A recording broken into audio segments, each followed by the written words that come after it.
Hector-Henri Malot foi um escritor francês nascido em La Bouille. Ele estudou direito em Rouen e Paris, mas eventualmente a literatura se tornou sua paixão. Trabalhou como crítico dramático e como crítico literário. Seu primeiro livro, publicado em 1859, foi Les Amants. No total, Malot escreveu mais de 70 livros. De longe, seu livro mais famoso é Sans Famille, Ó Menino de Ninguém, 1878, que trata das viagens do jovem órfão Remy, que é vendido ao músico de rua Vitalis aos 8 anos. Não foi originalmente concebido como tal. E, nesta história que vamos te contar, agora, do Romain Calbris. Órfão quando criança, Romain Calbris foi colocado com um tio avarento que o tratou brutalmente e quase o deixou morrer de fome. Ele escapa, mas apenas para recair, depois de algumas aventuras, em um mestre ainda mais severo. Seu amor pela independência e seu desejo de se tornar um marinheiro levam Romain a múltiplas tribulações. Sua energia e perseverança triunfarão?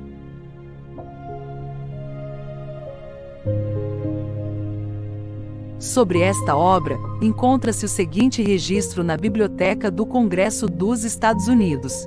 Este trabalho foi selecionado por estudiosos como sendo culturalmente importante, e faz parte da base de conhecimento da civilização como a conhecemos. Este trabalho está em domínio público nos Estados Unidos da América e possivelmente em outras nações. Nos Estados Unidos pode ser copiado e distribuído livremente este trabalho, pois nenhuma entidade, pessoa, física ou jurídica, possui direitos autorais sobre o corpo do trabalho. Assim, não foi encontrado nenhuma pista sobre a existência deste livro em português. E, para efeito desta apresentação ser possível, foi feita uma tradução amadora para o português a partir da língua nativa do livro em francês, estando aqui bastante precário e por vezes um pouco confusa. O livro Romain Calbris tem 216 páginas em 14 capítulos.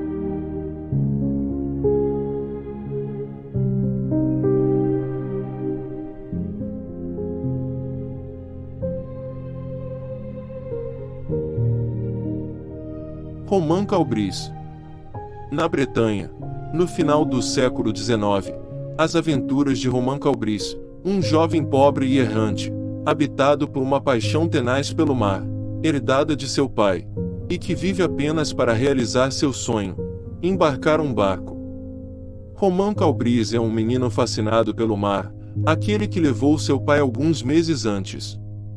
Algumas manhãs, quando Ana, sua mãe, sai para trabalhar, Romain aproveita para faltar à escola. O que ele gosta é de brincar com as ondas. Durante suas andanças, ele conhece um velho sábio, Biorel.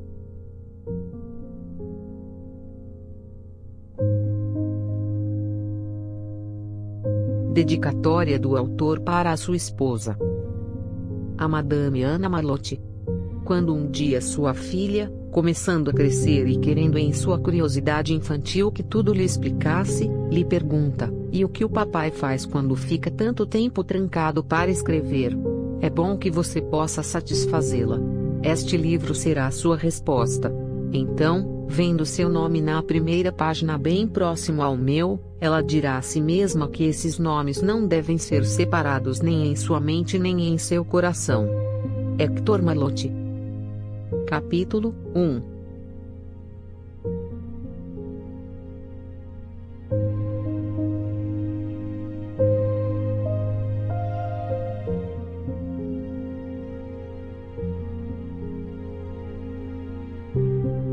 Da minha posição atual, não se deve concluir que eu tivesse uma fortuna como a da minha madrinha.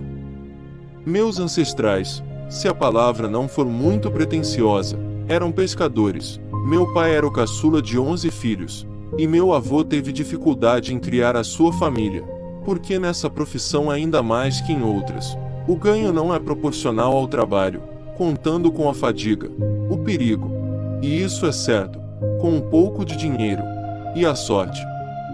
Aos 18 anos, meu pai foi convocado para a inscrição na Marinha, que é uma espécie de recrutamento, através da qual o Estado pode ser servido por todos como marinheiros.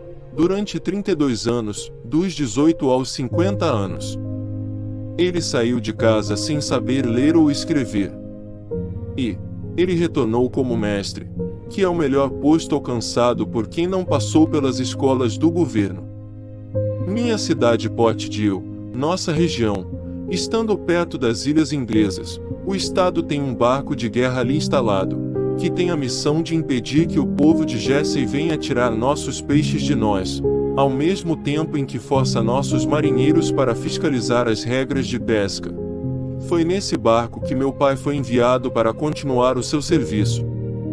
Foi um favor, porque, não importa o quanto você esteja acostumado a fazer da sua nave a sua casa, sempre ficará feliz em voltar à sua terra natal. 15 meses após o seu retorno, eu nasci, fiz a minha entrada ao mundo, e como era uma sexta-feira de março, um dia de lua nova, ficou combinado que eu teria aventuras, que faria viagens marítimas, e que ficaria muito infeliz se a influência da lua não se opusesse à da sexta-feira. Aventuras, já tive, e são precisamente estas que vos quero contar. Viagens marítimas, já fiz algumas. Quanto à luta entre as duas influências, que foi animada, você dirá ao final desta minha história qual dos dois ganhou. Prever aventuras e viagens para mim era como reconhecer que eu era de fato um filho da família, porque de pai para filho todos os Calbris foram marinheiros, e mesmo, se a lenda fosse verdadeira, já o eram nos dias da Guerra de Troia. Não somos nós, é claro, que definimos essa origem, mas os cientistas que afirmam haver em Portdale uma centena de famílias, e precisamente a de marinheiros, que descendem de uma colônia de fenícios. O que é certo é que com nossos olhos negros, a nossa pele morena, nosso nariz fino, não temos nada do tipo normando ou bretão e que nossos barcos de pesca são a reprodução exata do barco de Ulisses, como Homero tal nos mostra. Um único mastro e com uma vela quadrada. Este aparelhamento, muito comum no arquipélago, é única no Canal da Mancha. Para nós, nossas memórias eram menos remotas, e até mesmo sua uniformidade as tornavam um pouco confusas. Quando falávamos de um pai, a história dificilmente era diferente. Quando criança, ele estivera no mar ou além dos mares, entre povos cujos nomes são difíceis de lembrar, e ele haveria morrido em um naufrágio, em batalhas, nos pontões ingleses, e as cruzes com o nome de uma menina ou de uma viúva eram numerosas no cemitério, e as com o nome de um menino ou de um homem eram poucas. Estes não morreram no país. Como em todas as famílias, porém, tínhamos nossos heróis. Um era meu avô materno, que fora companheiro de Socorro, o outro era meu tio-avô Floy. Assim que entendi o que se dizia ao meu redor, ouvi seu nome 10 vezes por dia. Ele estava a serviço de um rei da Índia, que tinha elefantes. Ele comandou tropas contra os ingleses e tinha um braço de prata. 100, elefantes. Um braço de prata não era um sonho. Foi o desejo inato de aventura em todos os Calbris que fez meu pai embarcar novamente alguns anos depois de seu casamento. Ele poderia ter comandado como a segunda das escunas que sai todos os anos na primavera para a pesca da Islândia, mas ele foi designado a serviço do Estado e ele adorou isso. Não me lembro quando ele saiu. Minhas únicas lembranças daquela época são os dias tempestuosos, as noites tempestuosas e as horas que eu passava em frente aos correios. Quantas vezes à noite minha mãe me fez rezar diante de uma vela que ela acendia. Para nós, a tempestade em Portdale era tempestade por toda parte, e o vento que sacudia nossa casa nos parecia abalar o navio de meu pai ao mesmo tempo. Às vezes, soprava tanto que precisávamos levantar para amarrar as janelas, pois nossa casa era uma casa de gente pobre, embora protegida de um lado por uma encosta de rochedo, por outro por uma casa de convés que outrora fora a sala de estar de um 3 mastros naufragado, não resistia às tempestades do equinócio. Numa noite de outubro, minha mãe me acordou. O furacão foi terrível, o vento uivou, a casa gemeu e rajadas entraram, fazendo com que a chama da vela tremulasse até que se apagasse. nos momentos de calma, podia-se ouvir a batalha das ondas contra as pedras e, como detonações, os tiros do mar nos buracos do penhasco. Apesar desse barulho tremendo, não demorou muito para que eu caísse no sono novamente. De repente a janela foi arrancada de seus encaixes, jogada na sala onde se despedaçou em 1000 pedaços, e parecia que eu havia sido levado por um turbilhão. Ah! Meu Deus! Exclamou minha mãe, seu pai está perdido. Ela tinha fé em pressentimentos e avisos maravilhosos. Uma carta que recebeu de meu pai alguns meses depois daquela noite tempestuosa tornou sua fé ainda mais viva. Por uma estranha coincidência, ele esteve precisamente naquele mês de outubro assaltado por um vendaval e em grande perigo. O sono da esposa de um marinheiro é um sono triste, sonhando com um naufrágio, esperando uma carta que não chega. Sua vida passa entre essas duas ansiedades.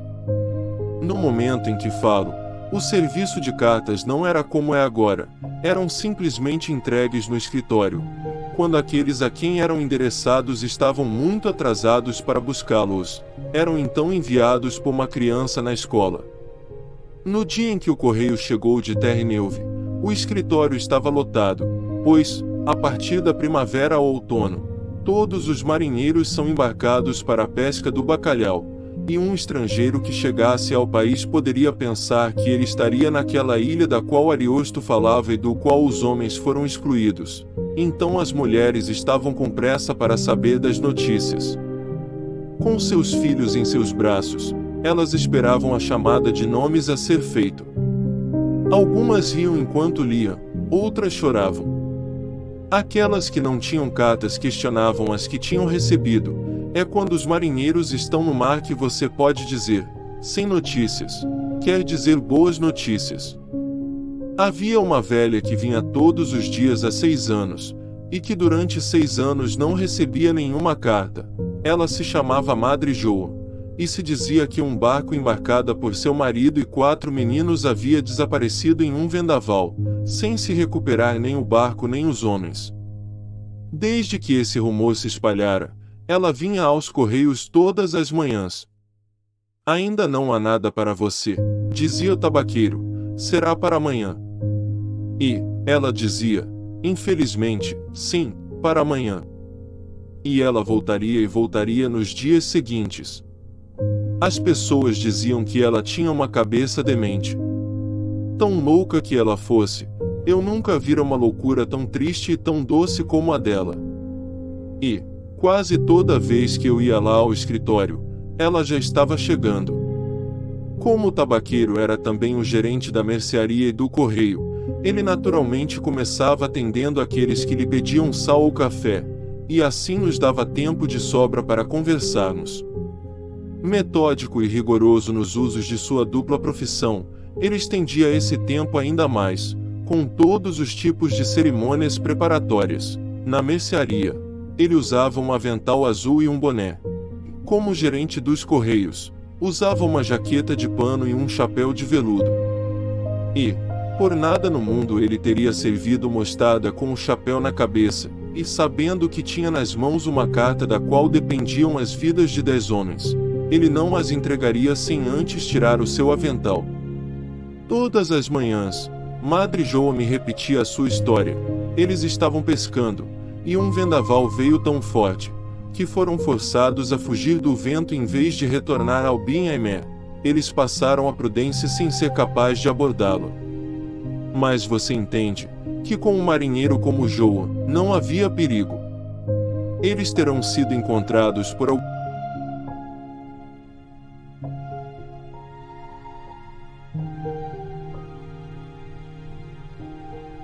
Eles terão sido encontrados por algum navio ao largo que os terá levado. Já foi visto isto muitas vezes. Foi assim que voltou o menino da Melanie. Talvez eles os tenha desembarcado na América. Quando eles voltarem, Jerome já terá crescido. Ele tinha 14 anos, 14 anos, e depois 6 anos. Quanto é isso? 20 anos. 20 anos. Será um homem. Ela nunca admitiu que eles estavam perdidos. E ela mesma morreu sem acreditar que estavam mortos, e alguns dias antes ter confiado ao padre 3 moedas de louises para entregá-los a Jerome quando ele voltasse. Apesar da necessidade e da miséria, ela sempre os guardara para o filho mais novo. Esta história continua no capítulo 2.